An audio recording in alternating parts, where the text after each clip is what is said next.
आज हम करते हैं फिर स्पीकिंग के follow-ups questions.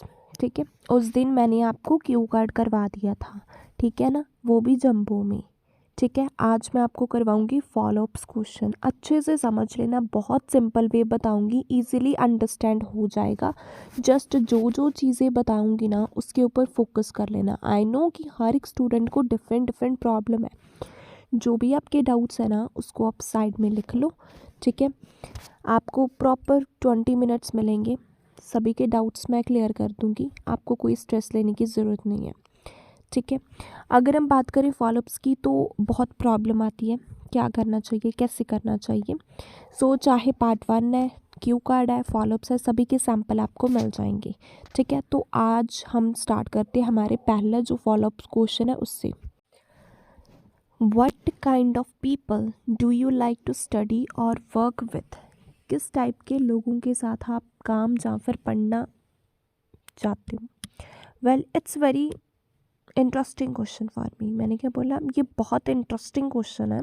I like to study and work with those, मैं उसके साथ करना चाहती हूँ who is not only intelligent, जो इंटेलिजेंट ही नहीं बल्कि असिस्ट एवरीवन, सभी को हेल्प करता हो।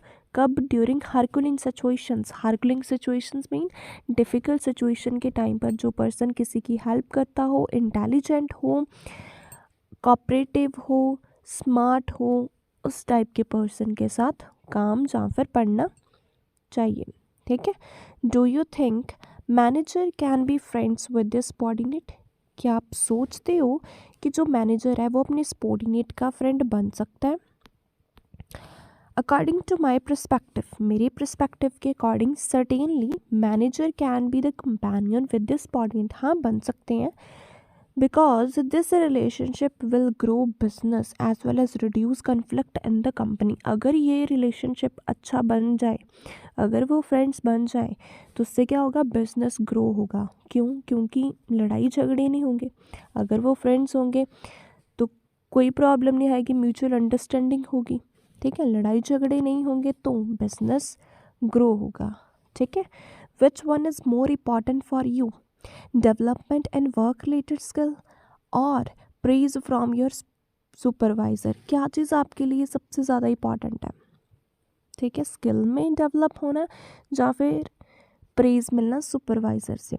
अकॉर्डिंग टू माई परसेप्शन, मेरी परसेप्शन के अकॉर्डिंग बोथ आर इम्पेरेटिव, दोनों ही इम्पॉर्टेंट है। On the one hand development and work skill, अगर वर्क स्किल में डेवलपमेंट होती है तो उससे क्या मिलता है, promotion.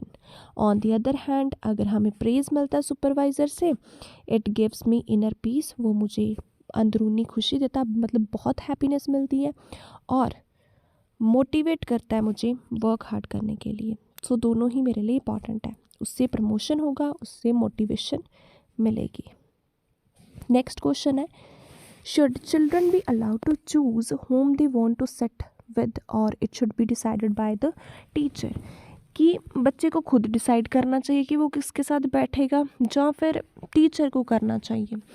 It's very difficult question for मी। सबसे पहले मैंने कनेक्टर लगा दिया कि ये मेरे लिए काफ़ी डिफ़िकल्ट क्वेश्चन है, बट आई बिलीव दैट, लेकिन मुझे ये चीज़ लगती है इन प्राइमरी क्लासेस में it should be selected by the tutor को डिसाइड करना चाहिए, as the teacher will know which student could be more fruitful with each other, क्योंकि टीचर को पता होता है कि कौन सा बच्चा किसके साथ ज़्यादा अच्छे से बिहेव कर पाएगा।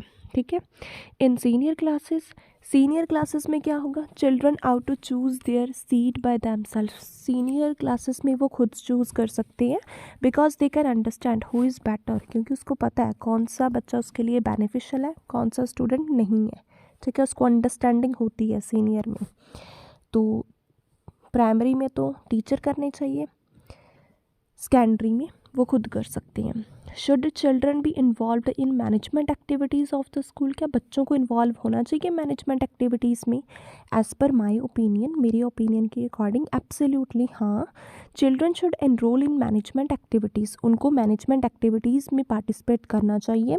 बिकॉज ऑफ दिस, क्योंकि इससे क्या होगा, they can enhance their skill, उनकी स्किल्स काफ़ी ज़्यादा एनहांस होगी। एनहांस मीन्स इम्प्रूव होगी। They can improve their problem solving abilities. अगर वो मैनेजमेंट एक्टिविटीज़ में पार्टिसिपेट करेंगे तो उससे क्या होगा, उनकी जो प्रॉब्लम सॉल्विंग एबिलिटीज़ है वो अच्छी हो जाएंगी। ठीक है, नेक्स्ट है how should one behave in office to get along well with other. कैसे उसको बिहेव करना चाहिए। Actually I think that firstly they should respect their colleagues.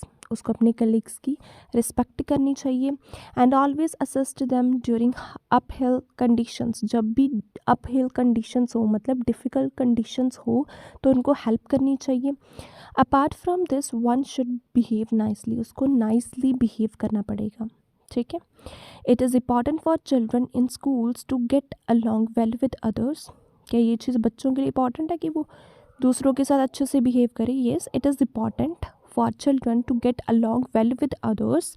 मैंने कहा हाँ इम्पॉर्टेंट है, because if they learn how to get along with the companion at school, then they will learn how to get along with others, which is very important to get success. So मैंने क्या बोला, अगर वो school time में ये बात सीख जाएंगे ना तो आने वाले टाइम में उनको सक्सेस की चांसेस है वो ज़्यादा हो जाएंगे। ठीक है, तो उनको ये चीज़ के बारे में नॉलेज होना वो बहुत ज़्यादा इम्पॉर्टेंट है।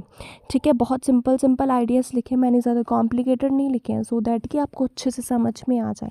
ठीक है, ज़्यादा मैंने लेंथी भी नहीं की। ठीक है, अच्छे से आपको समझ में भी आई होप कि आ गया होगा।